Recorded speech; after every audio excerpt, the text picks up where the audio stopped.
Hey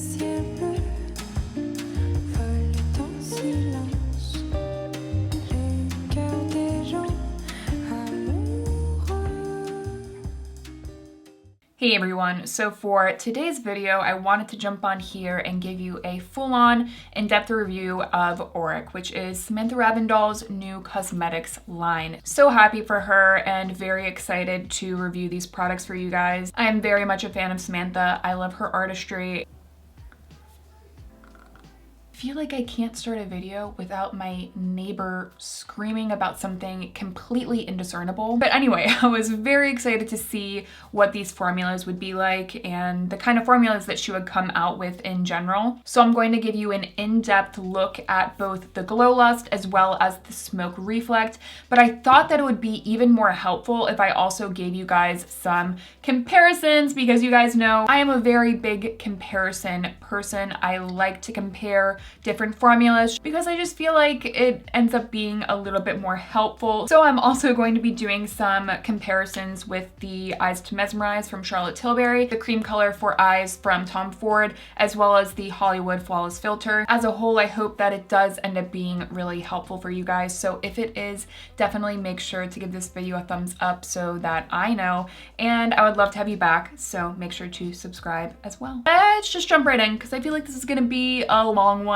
Starting off with the Auric Glowlust Radiant Luminizers. So this comes in 7 different shades. I have the shade Morganite, and Morganite is what I'm wearing today. I actually used it as a mix-in to my foundation. I'm wearing my good old Shiseido Synchroskin Self-Refreshing Foundation. Holy Grail foundation. It retails for $45 and you get 1.18 ounces of product. The kind of slogan of her brand is golden together, and I really like that she's trying to change luxury beauty and make it more inclusive, releasing products with inclusivity at the top of her mind rather than inclusivity being an afterthought. I think that's really cool, and it's also necessary. So you might hear 7 shades and think that that's pretty narrow, but this is not a foundation product. This is something kind of in its own realm. Each shade can be used for multiple skin tones. So again, I have the shade Morganite. This is more of a fair, kind of cool undertone shade. But yeah, this is actually a radiant kind of luminizer product. So you can use it as a primer.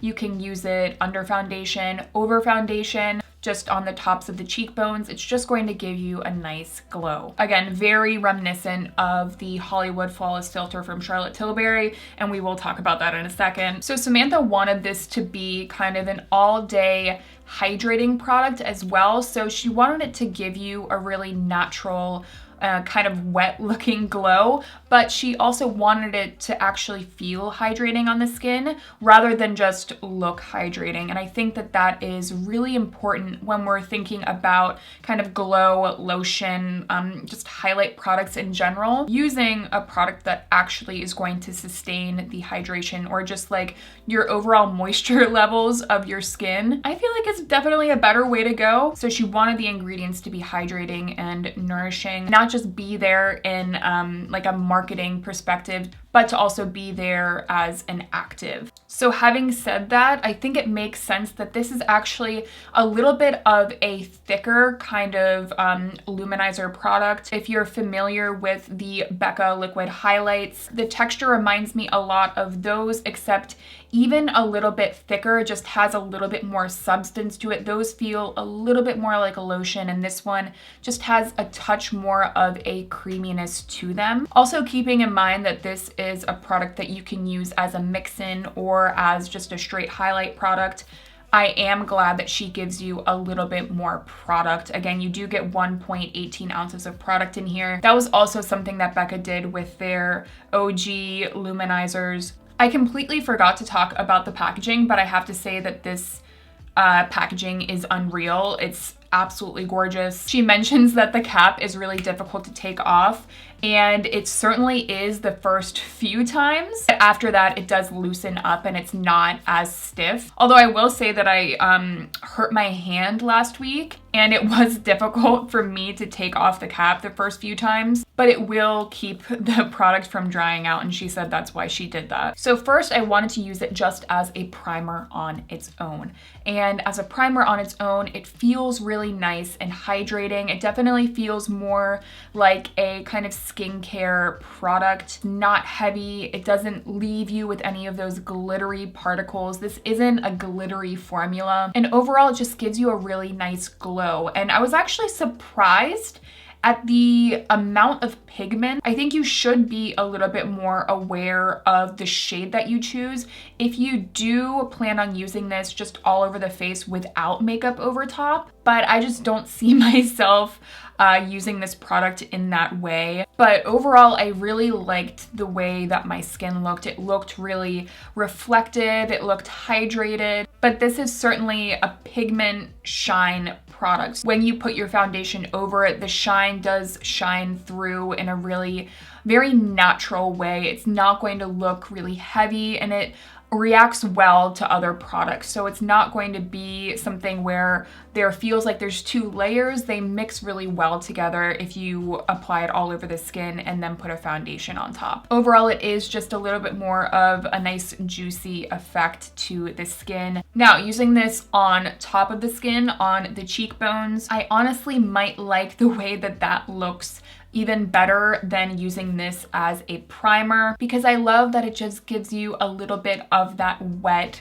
juicy looking glow. It's certainly more natural, and it's not a product that I can see people that like a lot of reflectiveness. I think that this is going to be too subtle for you, but for someone like me that just wants that nice shine and glow, I think that you will really enjoy it. Something though that I have mentioned before on my channel, and actually just recently, is that for me now to even reach for a cream highlight product, because my foundations and my blushes and everything, because they already give me a lot of glow, it takes a lot for me to go out of my way to apply a highlight now. I think my favorite way to use this is actually as a mix-in. Again, I used my Shiseido Synchroskin, and then I put a pump of this into it, and I think it just gives you such a fresh glow. It just adds that shine and a little bit of that kind of juiciness to the skin, that I think that's actually my favorite way to use this, because as a kind of highlight just over the tops of the cheekbones,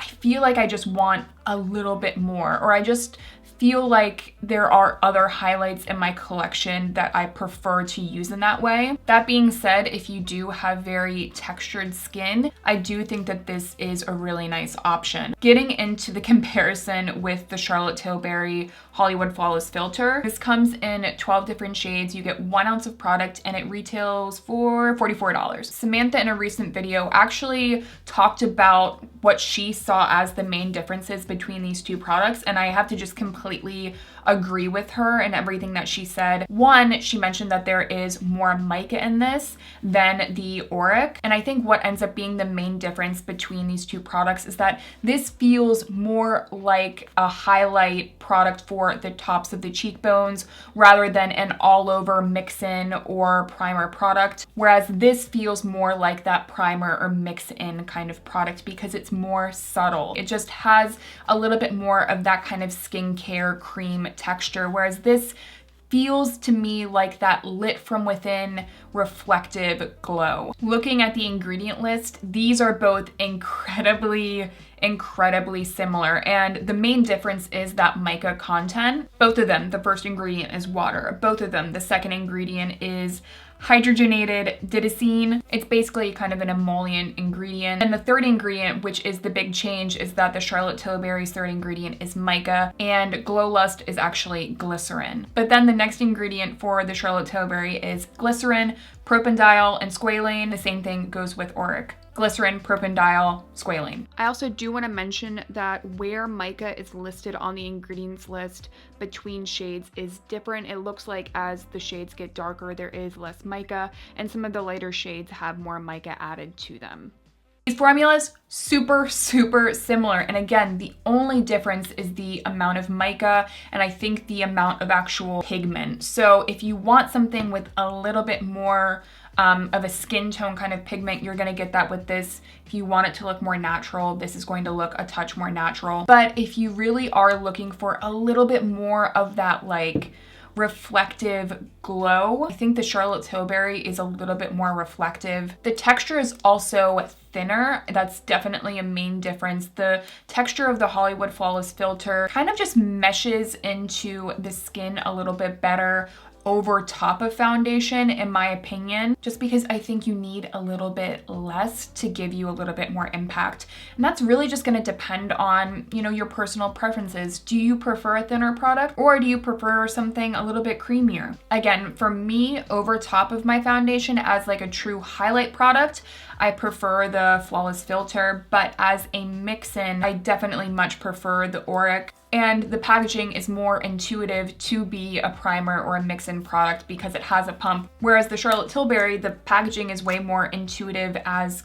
just a stripe it on the face kind of highlight product. Being that Samantha's definitely the kind of person that likes to mix products together to be able to create like your perfect kind of custom foundation, this makes complete sense to me. I think she hit it out of the park when it comes to that kind of perfect mix-in product just to add that nice glow. Now talk about the Smoke Reflect. So I bought mine in the shade Temper, and here is the pigment that you get on the top, and then you have the cream on the bottom. So basically this is a cream shadow that you can use just the shadow all over the lids. That's kind of like a one and done look. Or if you want a little bit more of that reflective shine, you can go in with the glitter on top. My first impression of the actual cream pigment is that it is very creamy and definitely more of a moussey product. Super reminiscent of the Eyes to Mesmerize from Charlotte Tilbury. I love textures like this. I love that it has that emollients.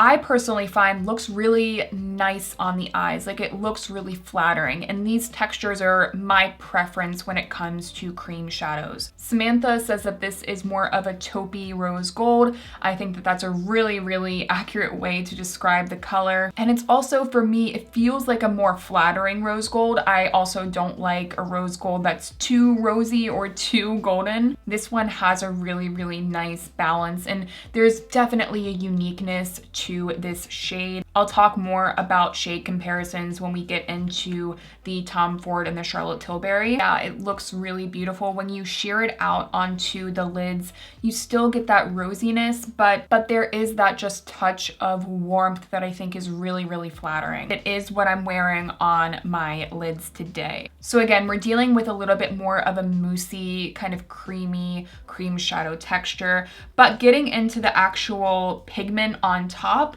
this is very stiff, and it's more of kind of like a densely packed glitter topper product. And to me, it's definitely more of a thin glitter. It feels incredibly weightless, pressed very densely. So I think that's why the texture translates as being so thin. One of my favorite kind of glitter topper products are the Natasha Denona Chroma Crystal Topcoats, and this texture reminds me quite a bit of that, except those feel almost a little bit wet, and this does not have that wetness to it. I just don't get any of that wet emollients, whereas I do get a little bit of that with the Natasha Denona. Funny enough, the topper shade also reminds me a lot of Natasha Denona Peach. But yeah, I think that it makes sense that she wanted to go with a little bit of a thinner glitter, because if you do have a little bit of a creamier or more emollient glitter,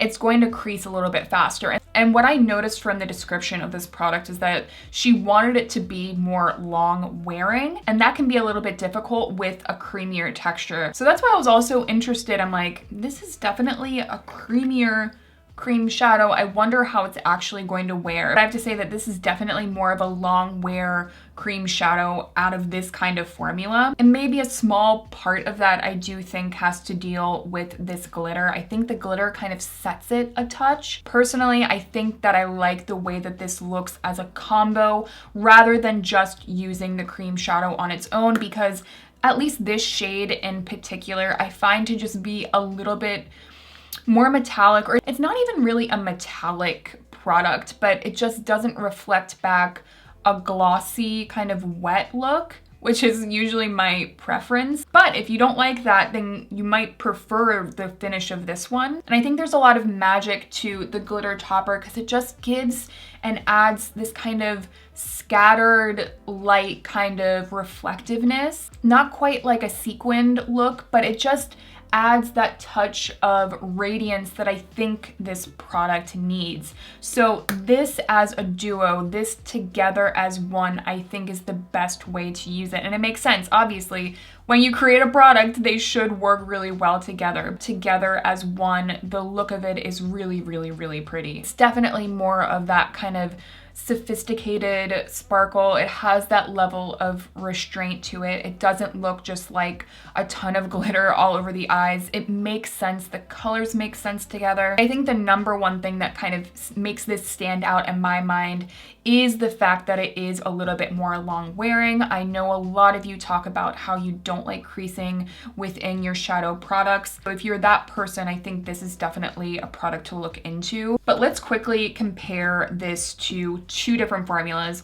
I first want to start off with the Charlotte Tilbury Eyes to Mesmerize. I demoed the shade Sunset Rose, and I don't think that this is a true perfect comparison to Temper just because there isn't quite the right shade within Charlotte Tilbury's line to compare the two. But I think that you'll be able to tell from the Charlotte Tilbury, you know, both of these blend out very similarly. They're both really easy and creamy to blend out on the lid. But the Charlotte Tilbury immediately just gives you a little bit more of that glossiness. And I think when you see them side to side, one side of my face with one and one side of my face with the other, you can finally kind of see that there's a little bit less of that reflectiveness to the smoke reflect. But I wanted to see how the Eyes to Mesmerize would look with the Natasha Denona Chroma Crystal Top Coat on top, just because that formula is, I think, the closest formula I've found to this shade on the top of Temper. And honestly, they look very similar. I'm not talking about shade, but just like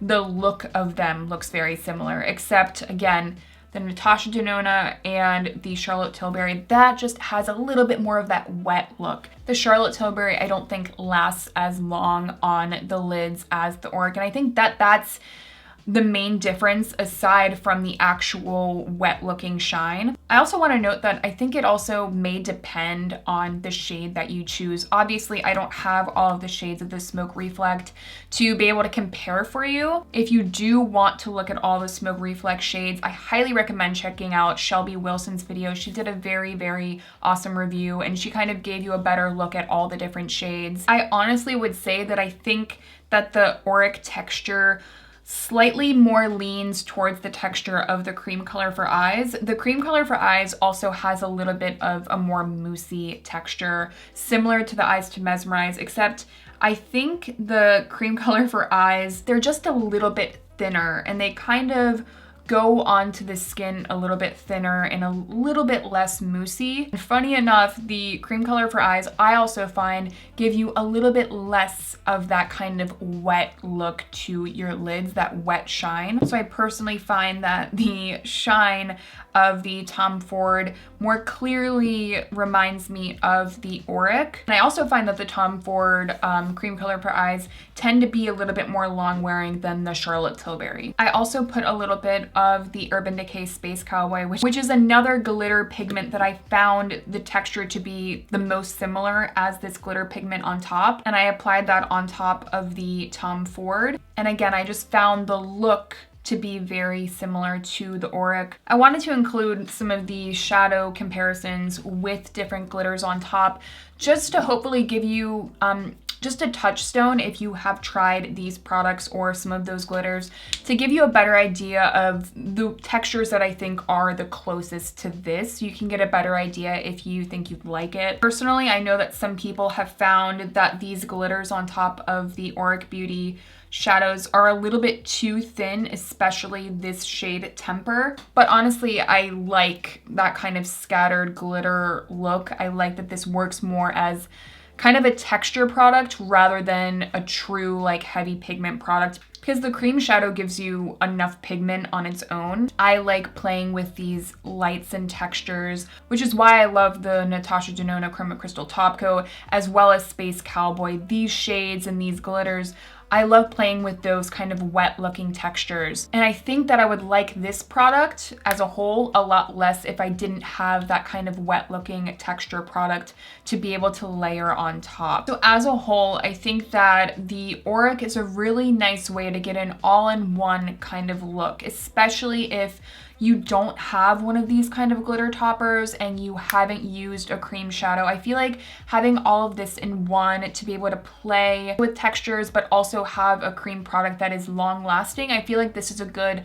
entryway into cream products. So it's all about personal preferences, the textures that you like playing around with, the formulas that you usually find work better on your skin. So I hope that these demos, the comparisons, were really helpful for you guys today. Let me know down below if you guys picked up anything from the launch. I know a lot of the items are sold out right now, but I do think that they're doing a restock. Yeah, anyway, I hope that you guys did enjoy the video. If you did, please make sure to give this video a thumbs up and subscribe before you go. I am like, my brain is not even working because I've been talking for so long. Thank you guys so much for watching, and I will see you in my next one.